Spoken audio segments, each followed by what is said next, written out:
important thing for us when we become Christians is to understand the ways of God. கிறிஸ்தவர்களாகிவிட்ட நமக்கு முக்கியமான காரியம் என்னவென்றால் தேவனுடைய வழிகளை நாம் அறிந்து கொள்ள வேண்டும். A lot of our problems are because we don't understand God's ways. தேவனுடைய வழிகளை நாம் அறியாதபடினாலே தான் अनेक பிரச்சனைகள் வருகிறது. For example, when little children are born, they do not understand the ways of God, ways of a grown up person. சிறு பிள்ளைகள் பிறந்த பொழுது அவர்கள் வளர்ந்த ஒரு மனிதனுடைய வழிகளை அறியாதிருக்கிறார்கள். They can't understand some of the things we tell them. நாம் அவர்களுக்கு சொல்லக்கூடிய சில காரியங்கள் அவர்களுக்கு விளங்குவதில்லை. But as they grow up, they begin to understand. ஆனால் அவர்கள் வளர வளர புரிந்து கொள்ள ஆரம்பிக்கிறார்கள். When they are 2 years old, they can't understand. 2 வயதாக இருக்கும் பொழுது அவர்களுக்கு விளங்குவதில்லை. But when they are 25 years old, they understand many things. ஆனால் 25 வயதாகும் பொழுது பல காரியங்களை புரிந்து கொள்கிறார்கள். But if you have a dog, உங்களுக்கு ஒரு நாய் இருக்கிறது என்று வைத்துக் கொள்வோம். the dog will not understand even if it's 15 years old. நாய்க்கு 15 வயதானாலும் அது விளங்கிக் கொள்ளாது. 20 years old won't understand. 20 வயதானாலும் ஒரு நாய்க்கு விளங்காது. Because it's a dog. என்றால் அது ஒரு நாய். There's a lot of difference between a dog and a human being. ஒரு நாய்க்கும் ஒரு மனிதனுக்கும் பல வித்தியாசங்கள் உண்டு. And if you could go inside the mind of a dog, ஒரு நாயினுடைய மனதுக்குள்ளாக நீங்கள் போய் பார்த்தால், even a good dog, நல்ல நாய், clever dog, புத்திசாலி நாய், some dogs are very clever.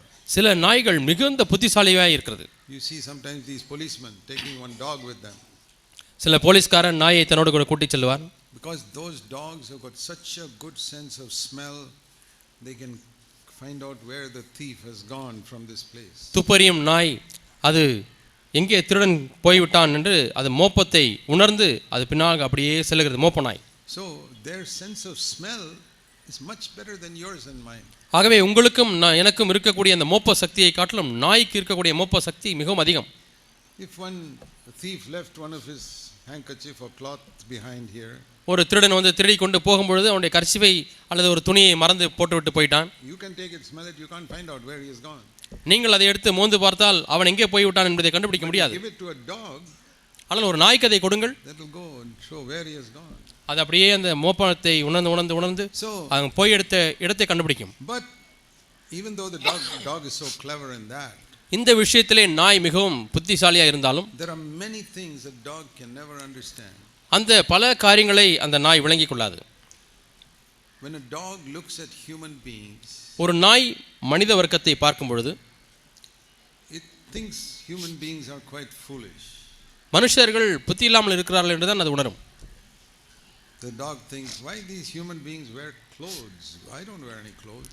அந்த நாய் பார்த்து நினைக்கும், நாமெல்லாம் ட்ரெஸ்ஸாக போடுகிறோம், இந்த மனுஷர்கள் ஏன் ஆடை அணிகிறார்கள் என்று அதை யோசித்து பார்க்கும். They are foolish wearing clothes. இப்படி அவர்கள் ஆடை அணிவதிலே அணிந்து இப்படி புத்தீனமாக இருக்கிறார்களே என்று அது சொல்லும். We dogs don't wear clothes. நாய்களாகிய நாங்கள் ஆடை அணிவதில்லை. Dogs don't send our children to school. நாய்களாகிய நாங்கள் எங்கள் பிள்ளைகளை பள்ளிக்கு அனுப்புவதில்லை. We dogs don't give money for getting anything. எதையாவது போய் வாங்குவதற்கு நாங்கள் எதையும் காசெல்லாம் கொடுப்பதில்லை. We don't keep any money with us. We don't have a bank account. எங்களுக்கு வங்கி கணக்கும் இல்லை, பணமும் எங்களுக்கு இல்லை. There are many things a dog cannot understand about a human being. ஒரு மனுஷனுடைய பல காரியங்களை நாய் விளங்கிக் கொள்ளவே முடியாது. There's only one way in which that dog can understand a human being. அப்படி மனிதனை விளங்கிக் கொள்ள வேண்டுமானால் ஒரு வழி உண்டு அந்த நாய்க்கு. You must take the mind of a man and put it inside that dog's brain. மனிதனுடைய மூளையை எடுத்து அந்த நாயினுடைய மூளையில வைத்து விட வேண்டும். So what am I trying to explain with that illustration? இந்த விளக்கத்தின் மூலமாக நான் உங்களுக்கு என்ன சொல்ல விரும்புகிறேன்? The difference between a dog and a man is very little. ஒரு நாய்க்கும் ஒரு மனிதனுக்கும் உள்ள அந்த தரத்தினுடைய வித்தியாசம் மிகவும் குறைவாய் தான் இருக்கிறது. The difference between man and God is so much more. ஆனால் மனிதனுக்கும் தேவனுக்கும் உள்ள அந்த வித்தியாசம் பார்க்கும்போது எவ்வளவு அதிகமாக இருக்கிறது.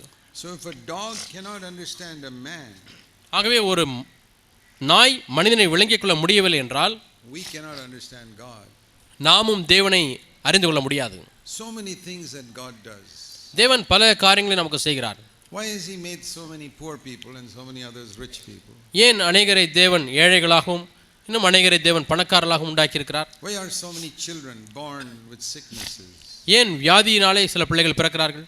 Why are so many Christians sick even though they have given their heart to Jesus Christ? ஏன் அநேக கிறிஸ்தவர்கள் தங்கள் உள்ளத்தை ஆண்டவருக்கு ஒப்புக் கொடுத்திருந்தாலும் அவர்கள் வியாதியாய் படுக்கையா இருக்கிறார்கள்? Why does God allow us to go through so many difficulties on this earth? இந்த பூமியிலே ஏன் பலவிதமான கஷ்டங்களுக்குள்ளாக நாம் செல்லும்படியாய் தேவன் அனுமதிக்கிறார்? These are the questions we have.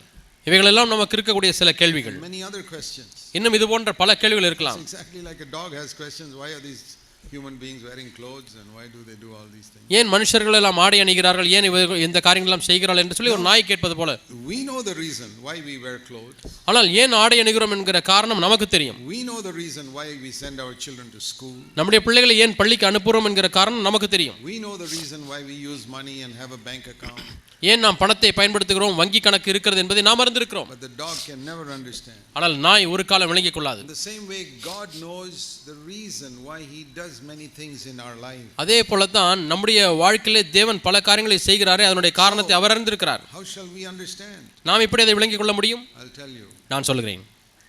We must receive the mind of Jesus Christ. நாம் இயேசு கிறிஸ்துவினுடைய மனதை பெற்றுக்கொள்ள வேண்டும்.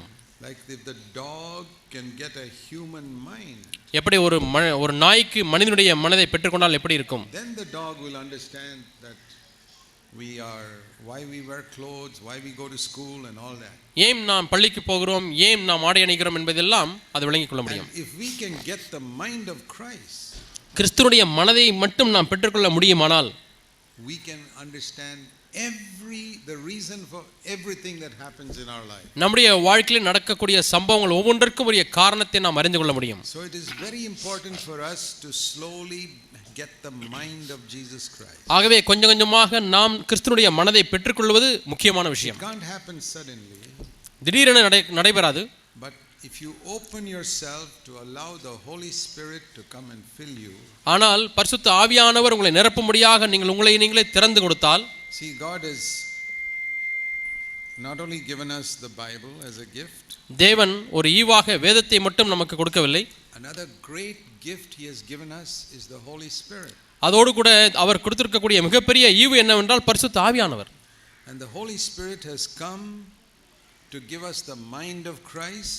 கிறிஸ்துவினுடைய மனதை நமக்கு கொடுக்கும்படியாக பரிசுத்த ஆவியானவர் வந்திருக்கிறார். And the nature of Christ. கிறிஸ்துவினுடைய சுபாவத்தையும் நமக்கு கொடுக்க வந்திருக்கிறார். So that we can think like God thinks.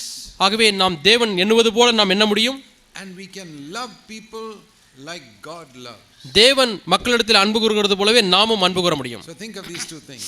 ஆகவே இந்த இரண்டு காரியங்களை நினைவில் வைத்துக் கொள்ளுங்கள். To think like God thinks. தேவன் சிந்திக்கிறது போல சிந்திப்பது. Means to look at people like God looks at people. தேவன் எப்படி ஜனங்களை பார்ப்பாரோ அதே போல நானும் பார்ப்பது. To look at money like Jesus looked at money. இயேசு பணத்தை எப்படி பார்த்தாரோ அதே போல நானும் பணத்தை பார்ப்பது. To look at women the way Jesus looked at women. இயேசு எப்படி ஸ்திரீகளை பார்த்தாரோ அதே போல நானும் பார்ப்பது. Can you imagine how Jesus looked at women? ஸ்திரீகளை இயேசு எப்படி பார்த்திருப்பார் என்பதை கற்பனை பண்ணி பார்க்க முடியுமா? Such purity. அவ்வளவு தூய்மையோடு பார்த்திருப்பார். Imagine if all the men sitting here, இங்கே உட்கார்ந்து கொண்டிருக்கக்கூடிய எல்லா ஆண்களும், can you have such purity when you look at a woman? ஒரு ஸ்திரீயை பார்க்கும் பொழுது அவ்வளவு தூய்மையாக நீங்கள் பார்க்க முடிந்தால் Is that possible? அது சாத்தியமா? Yes, if you allow the Holy Spirit to fill your life. உன்னுடைய வாழ்க்கையை ஆவியானவர் நிறைக்கும்படியாக நீ அனுமதித்தால் அது சாத்தியமாகும். Then you will not look at a woman like all these worldly people look, with all the sinful ways they look at women. அப்படி நீங்கள் நிரப்பப்பட்டால் இந்த உலகத்தார் பாவ பார்வையோடு பார்க்கிறார்கள், அதுபோல நீங்கள் பார்க்க மாட்டீர்கள் ஸ்திரீகளை. So it is not enough to just say, Lord Jesus, come into my heart. ஆகவே இயேசுவே என் உள்ளத்திலே வாரும் என்று கேட்டுவிட்டால் மட்டும் போதாது. That's good. அது நல்லதுதான். Then our sins are forgiven. அப்படியானால் நம்முடைய பாவங்கள் மன்னிக்கப்பட்டிருக்கிறது. But so many people whose sins are forgiven, அநேக பாவங்கள் மன்னிக்கப்பட்ட மக்கள், their eyes are not pure. அவருடைய கண்கள் இன்னும் சுத்தமாகவில்லை. Their mind is not pure. அவருடைய மனது இன்னும் சுத்தமாகவில்லை. Even after 25 years they are still the same. 25 ஆண்டுகளாகியும் அதே போல தான் இருக்கிறார்கள். Why is that? ஏன் அப்படி? Because they are not allowing the Holy Spirit to change their way of thinking. தாங்கள் சிந்திக்கிற விதத்தை மாற்றுவதற்கு ஆவியானவருக்கு இடம் கொடுப்பதில்லை. Think how happy a dog will be if you can say, I will give you the mind of a human being. உனக்கு மனிதனுடைய மனதை கொடுப்பேன் என்று சொன்னால் அந்த நாய்க்கு எவ்வளவு சந்தோஷமா இருக்கும். And what a blessing that dog will be in your house if he can think like a human being. ஒரு மனிதன் சிந்திக்கிறது போல உங்களுடைய வீட்டு நாய் சிந்திக்குமானால் எப்படி நன்றாக இருக்கும் என்று எண்ணி பாருங்கள். That is a difference that can come in your life when we begin to think like God. நாம் தேவன் சிந்திக்கிறது போல சிந்திக்க ஆரம்பித்தால் அவ்வளவு வித்தியாசம் நம்முடைய வாழ்க்கையில வந்துவிடும். When we begin, we are as stupid about God's ways as a dog is about man's ways. நாம் நம்முடைய ஆவிக்குரிய வாழ்க்கை ஆரம்பிக்கும் பொழுது ஒரு நாயினுடைய வழிகள் எப்படி மனிதனுடைய வழிகளை ஒப்பிட்டு பார்க்கும்போது புத்தீனமாக இருக்கிறதோ அந்த அளவுக்கு தேவனை ஒப்பிட்டு பார்க்கும்போது நம்முடைய வழிகளும் புத்தீனமாக இருக்கிறது. See, now we say we are Christians and we want to live the way Jesus wants us to live. நாம் கிறிஸ்தவர்கள் என்று சொல்லுகிறோம், இயேசு கிறிஸ்து வாழ்ந்த விதத்திலே நாம் வாழ விரும்புகிறோம். But how can you live the way Jesus wants you to live if you don't understand his ways? அவருடைய வழிகளை நீங்கள் விளங்கிக் கொள்ளாவிட்டால் அவர் வாழ்ந்தது போல எப்படி நீங்கள் வாழ முடியும்? Let me show you Isaiah 55. ஏசாயா தீர்க்கதரிசன புத்தகம் 55ஆம் அதிகாரம். Isaiah 55 verses 8 and 9. ஏசாயா 55ஆம் அதிகாரம் 8 9 வசனங்கள். Do you know where Isaiah is? ஏசாயா எங்கே இருக்கிறது என்று தெரியுமா உங்களுக்கு? It's after the Psalms and Proverbs. சங்கீதம் நீதிமொழிகளுக்கு பிறகு வருகிறது. Isaiah chapter 55. ஏசாயா 55ஆம் அதிகாரம். பழைய ஏற்பாட்டிலே பக்கம் 862. And verse 8 and 9. 8 9 வசனங்கள்.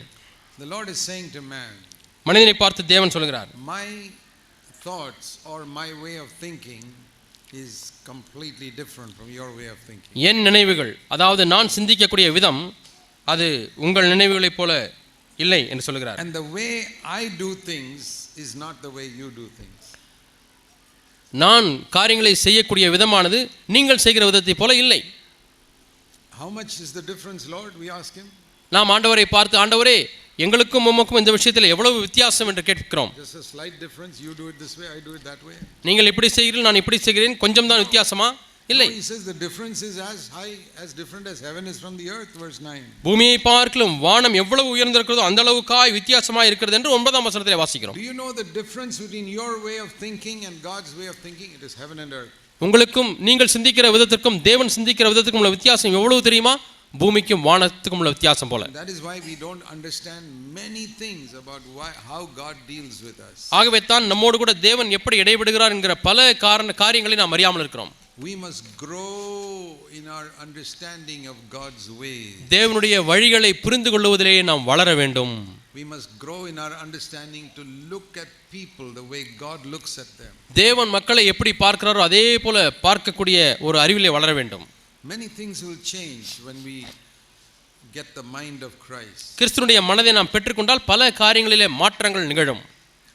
For example, உதாரணமாக, if when you look at people you give preference to rich people and not to poor people, then you don't have the mind of Christ. நீங்கள் மக்களை பார்க்கக்கூடிய கண்ணோட்டத்திலே உங்களுடைய பார்வையெல்லாம் பணக்காரர்களையே பார்க்கிறது, ஏழைகளை பார்ப்பதில்லை என்று சொன்னால் நீங்கள் தேவன் பார்க்கிற விதமாய் பார்க்கவில்லை.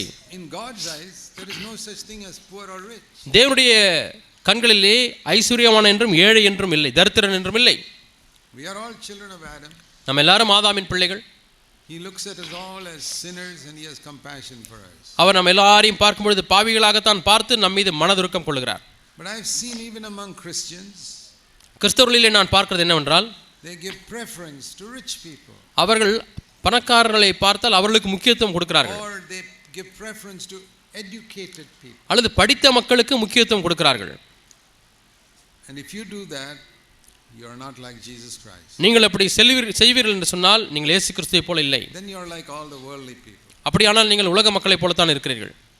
Now I am not saying that when you become a Christian you give preference to poor people. That is also wrong.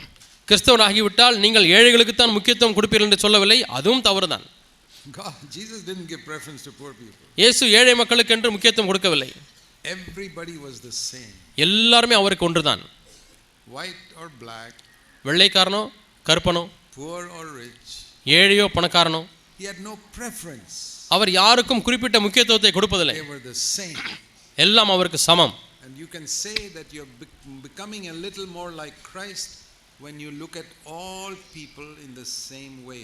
எல்லா மக்களையும் ஒரே விதமாக நீங்கள் பார்க்க ஆரம்பித்து விட்டால் நீங்கள் தேவனைப் போல சற்று மாறி இருக்கிறீர்கள் என்று சொல்லலாம். You don't give preference to the rich or the poor or the poor or the rich. Same.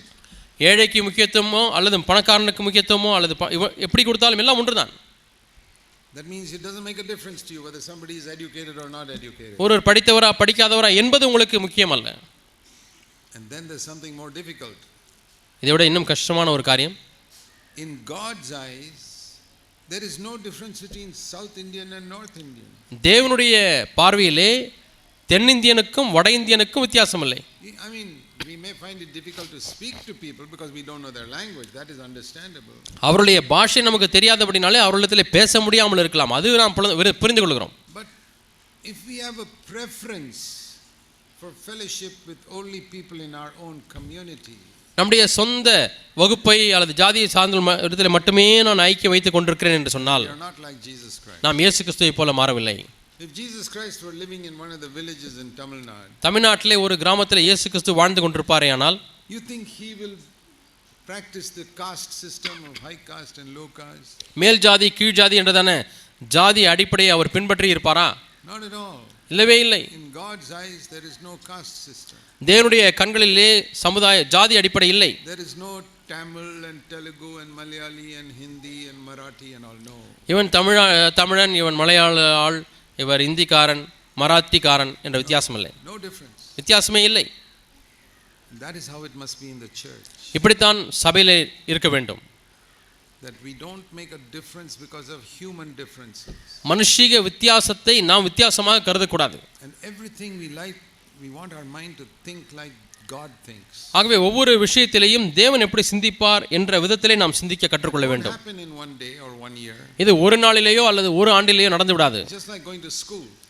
பள்ளிக்கு போவது போல. How many years you have to study in school before you learn some things about science and mathematics? அறிவியலோ அல்லது கணிதமோ கற்றுக்கொள்வதற்கு எவ்வளவு ஆண்டுகள் நீங்கள் பள்ளியில் படிக்கிறீர்கள்? In the same way we must grow in our Christian life. இதே போல நாம் கிறிஸ்தவ வாழ்க்கையிலே வளர வேண்டும். That is why God has given us the Holy Spirit. இதற்காகத்தான் தேவன் பரிசுத்த ஆவியானவரை நமக்கு கொடுத்திருக்கிறார். We need to open our heart and say, Lord Jesus, fill me with the Holy Spirit. ஆண்டவரே என்னை பரிசுத்த ஆவியினாலே நிறைத்து விடும் ஆண்டவரே என்று சொல்லி நம்முடைய இருதயத்தை திறக்க வேண்டும்.